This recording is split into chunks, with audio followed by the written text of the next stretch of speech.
Hi, இன்றைக்கி நம்ம 5ஆம் வகுப்பு தமிழில் தமிழின் இனிமை அதோட மதிப்பீடு பார்க்கலாம்.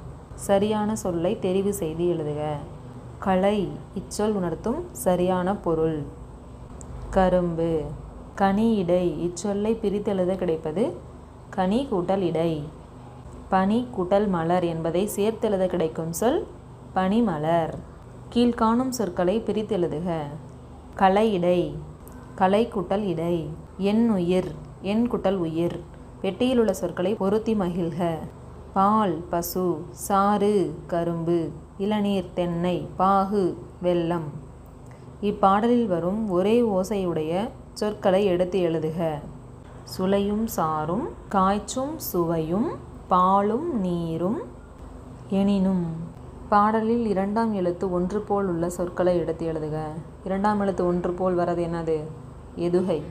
கனி, பனி, நனி, இனி. பாடலில் வரும் வருணனை சொற்களை எடுத்து எழுதுக. கனி கரும்பு, மலர் பாகு, பால் இளநீர். தமிழை வர்ணிக்கிறதுக்கு இந்த சொற்கள் எல்லாம் யூஸ் பண்ணியிருக்காங்க. தேங்க்யூ.